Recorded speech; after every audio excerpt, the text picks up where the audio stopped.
ముందుగా మా అందరికీ ఇష్టమైన మా డైరెక్టర్ కృష్ణారెడ్డి గారికి మనస్ఫూర్తిగా హ్యాపీ బర్త్డే సార్. మీరు ఇలాగే నవ్వుతూ మరెన్నో బర్త్డేలు జరుపుకోవాలని, మీకు ఆయురారోగ్యాల్ని అందించాలి. అలాగే మీ స్నేహం అచ్చిరెడ్డి గారు, మీరు బంధం కలకాలం ఇలాగే ఉండాలని భగవంతుడిని కోరుకుంటున్నాను. నా లైఫ్లో నేను చూసిన కొంతమంది పాజిటివ్ పర్సన్స్లో కృష్ణారెడ్డి గారు, అచ్చిరెడ్డి గారు ఒకరని నేను చెప్పగలను. అంత పాజిటివ్నెస్ ఫుల్గా నిండిన వ్యక్తులు వీళ్ళు. ఈ కాలంలో ఇంత పాజిటివ్ మనుషులు చూడాలంటే చాలా కష్టం. అండ్ నా అదృష్టం వాళ్ళతో 3 సినిమాలని వర్క్ చేయడం జరిగింది. ఎస్వి కృష్ణారెడ్డి గారు తీసిన సినిమాలు మీరు చూస్తేనే అర్థమవుతుంది అసలు ఒక్కొక్క స్టోరీ ఎంత వెరైటీగా ఉంటుంది.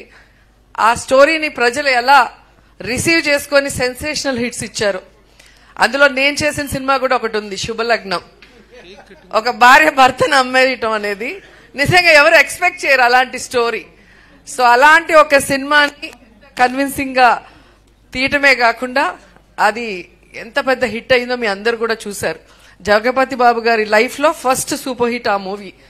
మొన్ననే మేము డ్రామా జూనియర్స్ లో నేను, ఆమని, జగపతి బాబు గారు మళ్ళీ ఆ సినిమాని ఒక చిన్న స్కిట్ లాగా చేశాం. అది కూడా ఎంత సక్సెస్ అయిందో మీ అందరు కూడా చూశారు. సో ఆయన తీసిన సినిమా పేరు చెప్పగానే ఎవరికైనా ఆ సినిమాలో సీన్స్, సాంగ్స్ గిర్రం తిరుగుతాయి. సో అంత బాగా ఉంటుంది ఆయన రాసే ఆ యొక్క సన్నివేశం కానీ, దాంట్లో ఉన్న డైలాగ్స్ కానీ. మాకైతే ఎవ్రీడే ఎగ్జామ్ పెట్టేవారు. శుభలగ్నం షూటింగ్కి వచ్చినప్పుడు దాంట్లో నేను, ఆమని గారు గోరింటాకు పెట్టుకొని ఉంటాం. సో కుంకుమ బొట్టు పెట్టాలి. ఫస్ట్ ఆమెను వెళ్ళి అడిగితే నా చేతులకి గోరింటాకు ఉంది, నేను ఎలా పెడతానో వెళ్ళి అమ్మాయితో పెట్టించుకోమని నన్ను చూపిస్తుంది. నా దగ్గరకు వస్తే నాకు గోరింటాకు ఉంటుంది. సార్ అన్నారు, నా స్టైల్లో మీ ఇద్దరు చేత్తో పెట్టకుండా కుంకుమ బొట్టు పెట్టాలి, ఎలా పెడతారో ఒకసారి చెప్పండి అంటే జుట్టు చించుకున్నాం, పీక్కున్నాం, కానీ మాకు ఐడియానే రాలేదు. లాస్ట్కి ఎంత కూల్గా అలా సోఫాలో జగపతి బాబు గారు కూర్చొని ఉంటే నేను పైనుంచి వచ్చి తల నుదురు ఆనించి కుంకుమ పెడతా. అంటే ఎవరి ఊహకి అందని సీన్ని అంత డీసెంట్ గా, అంత సూపర్ గా తీయటం అనేది సార్తోనే మనం చూడగలం. ఎందుకంటే ఆ ఒక్క సీన్ చెప్తేనే మీకు అర్థమైపోయి ఉంటుంది. అసలు ఆ యూనిట్ లో ఎవరికి కూడా ఐడియా రాలేదు. అంత ఇట్లా వస్తే ముక్కు తగులుతుంది, మూతి తగులుతుంది, ఎట్లా పెట్టాలి, ఇలా అలా అలా అని ఆలోచించాను తప్ప ఇలా కూర్చొని వెనక నుంచి వచ్చి బొట్టు పెట్టచ్చు అనేది ఆ సీన్ చూసినప్పుడు ఎంత సెంటిమెంట్ గా హృదయానికి హత్తుకుపోతుందో ఒకసారి మళ్ళీ మీరు గుర్తు చేసుకోవచ్చు. అలా అనేక సీన్స్ ఆ శుభలగ్నంలో మా ఇద్దరి మధ్యలో. అసలు నేను సాఫ్ట్ గా చేయటం ఫస్ట్ టైము, తినైతే అసలు దున్నేసింది. తిన క్యారెక్టర్ చూసినప్పుడు నిజంగా కొంచెం జలసి వేసింది నాకు. అద్భుతంగా చేసింది, ఇంకెవరు చేయలేరు. ఆమెని తప్ప ఆ క్యారెక్టర్ వేరే ఎవ్వరు చేయలేరు. అసలు అంత బాగా చేసింది. గడుసు పెళ్ళామంటారు కదా, ఆ డైలాగ్ డెలివరీ కానీ అవన్నీ కూడా భలే పట్టారు అసలు. అండ్ మొన్న మళ్ళీ మాకు చేసినప్పుడు ఇన్ని సంవత్సరాలైంది ఆ సినిమా చేసి అనేది గుర్తురాలేదో, మొన్ననే చేసినట్టు అనిపించింది సినిమా మళ్ళీ చేస్తుంటే. అలాంటి ఒక అద్భుతమైన సినిమా. అండ్ ఆహ్వానం నాకు బాగా నచ్చిన సినిమా, నేను బాగా కనెక్ట్ అయిన సినిమా. ఎందుకంటే మనం పెళ్లిళ్ళు చాలా గ్రాండ్ గా చేసుకుంటాం, అందరినీ పిలిచి అసలు దానికి రెడీ అవటం కానీ, వచ్చిన వాళ్ళకి రిటర్న్ గిఫ్ట్లు కానీ, ఏం భోజనాలు పెట్టాలనే దాని మీద మనకి ఎంతో కాన్సన్ట్రేషన్ ఉంటుంది. కానీ విడిపోయేటప్పుడు ఎంత ఈజీగా ఒక బంధం విడిపోవటం అంటే అసలు ఏదో మామూలు విషయంలాగా ఈ కాలంలో అయితే మరీ ఎక్కువైపోయింది, ఆ కాలంలో చాలా తక్కువ. కానీ సో సార్ చెప్పింది ఎలా అయితే పెళ్లి చేసుకున్నారో అలాగే విడాకులు చేసుకోవాలని. అలా చేసుకున్నప్పుడు ఎవ్వరు విడాకులు తీసుకోరు.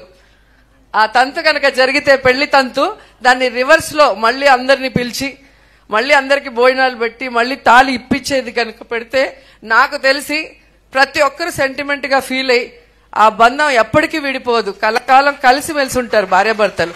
సో అలాంటి ఒక అద్భుతమైన మెసేజ్ ఇచ్చిన సినిమా సార్ తీశారు. నాకు అది ఇప్పటికీ చాలా ఇష్టం. ఎందుకంటే మనం ఒకసారి పెళ్లి చేసుకునే ముందు ఆలోచించుకోవాలి, మనం ఉండగలుగుతామా లేదా, అడ్జస్ట్ అవుతామా లేదా అనేది. చేసుకున్న తర్వాత జస్ట్ లైక్ దట్ ఈ మధ్య కాలంలో ఫ్యాషన్ అయిపోయింది 1 month 2 monthsకే. అలాంటి వాళ్ళకి ఈ సినిమా మళ్ళీ రిలీజ్ చేసి ఒక మెసేజ్ ఇవ్వాలని మళ్ళీ కోరుకుంటున్నాను. అలాగే యమలీల అద్భుతమైన సినిమా. ఆలీ గారిని మనం కామెడీ ఆర్టిస్ట్ గా చూసాం. ఆయన పర్ఫార్మెన్స్ తో అలా కూర్చుంటే అలా నవ్విస్తూనే ఉంటారు. మమ్మల్ని అయితే సెట్ లో ఎలా ఇరికిస్తారో.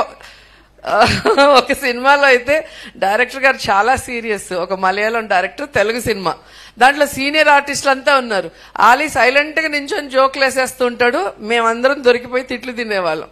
అట్లా నవ్వించే ఆలీతో ఒక మదర్ సెంటిమెంట్ ని సినిమాగా తీసి అందరితో కన్నీళ్లు పెట్టించగలిగారు అంటే హ్యాట్స్ ఆఫ్ సార్. నిజంగా అది చాలా పెద్ద విషయం. సో ఆలీ గారికి హీరోగా అక్కడి నుంచి తను మళ్ళీ ఘటోత్కచుడిగా నాతో యాక్ట్ చేయడం జరిగింది. మేమిద్దరం ఆ సినిమాలో అల్లరంటే అల్లరి. మీ అందరికీ గుర్తుంటుంది, ఈ మధ్యలో రజనీకాంత్ గారి cinema Robo super duper hit అని. ఒకసారి ఘటోత్కచుడు చూడండి, దాంట్లో రోబో ఆ కాలంలోనే హీరోయిన్ ని లవ్ చేయటం, టచ్ చేస్తే డ్యూయట్ సాంగ్ అన్ని అప్పుడే తీసేశారు సార్. సో అలా వెరైటీ స్టోరీస్ తో సెన్సేషనల్ హిట్స్ ఇచ్చారు. ఎందుకంటే నేను యాక్ట్ చేయాల, నేను యాక్ట్ చేసిందే చెప్పగలను. మీరు 1 అవర్ తర్వాత మీరు చూస్తే ఇండస్ట్రీలో మనం చూసాం, అందరూ ఏదో ఒక రంగంలో సక్సెస్ అవుతారు.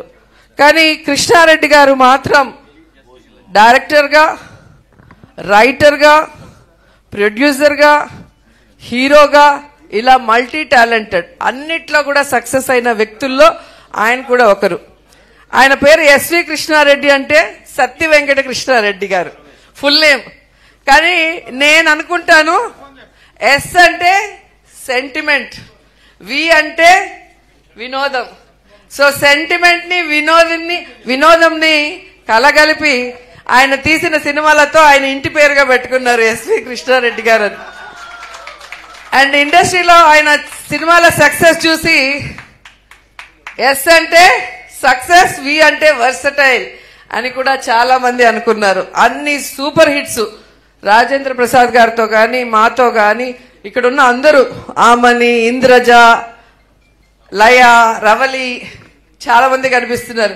చాలా ఇయర్స్ తర్వాత ఇంతమంది కలిసి కృష్ణారెడ్డి గారి పుట్టినరోజు జరుపుకుంటున్నామంటే ఆయన వ్యక్తిత్వం ఎంత గొప్పదో మీరందరూ కూడా తెలుసుకోవాలి. ఆయనతో పరిచయం ఉన్న వాళ్ళైనా, ఆయనతో వర్క్ చేసిన వాళ్ళైనా ఆయన్ని ఎప్పటికీ లైఫ్ లో మర్చిపోలేరు. ఆయన అచ్చిరెడ్డి గారు అంత ప్రేమ అభిమానాన్ని పంచిపెడతారు.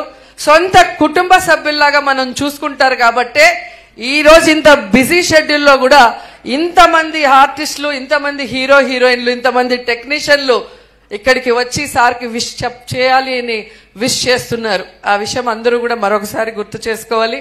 అండ్ నేను మనస్ఫూర్తిగా కోరుకుంటున్నాను, కృష్ణారెడ్డి గారు మళ్ళీ సినిమాలు తీయాలి, క్లీన్ సినిమాలు. ఆయన పేరు ఫ్యామిలీతో కలిసి చూసే సినిమాల కోసం ప్రేక్షకులు ఎదురు చూస్తున్నారు. సో మళ్ళీ వినోదాన్ని, సెంటిమెంట్ ని కలగలిపి అద్భుతమైన సినిమాల్ని మనకు అందించాలని కోరుకుంటూ, ఇలాగే హ్యాపీగా ఆరోగ్యంగా ఉంటూ మమ్మల్ని మళ్ళీ సినిమాల్లో పెట్టి సినిమా తీయండి. హీరోయిన్ గా అడగట్లేదు, మంచి క్యారెక్టర్స్ ఇస్తే చాలు, మేము కూడా అదే అన్నాను. సో మళ్ళీ మీ సినిమాలో చేస్తే అది అదృష్టంగా భావిస్తాం. ఎందుకంటే మీరు తీసిన ప్రతి సినిమా ఒక చరిత్ర, ఎప్పటికీ ప్రేక్షకులకు మర్చిపోలేరు. కాబట్టి వన్స్ అగైన్ అచ్చిరెడ్డి గారు సినిమాలు మళ్ళీ తీయాలి, మా డైరెక్టర్ గారితో సక్సెస్ చేయడానికి ప్రేక్షకులు రెడీగా ఉన్నారు.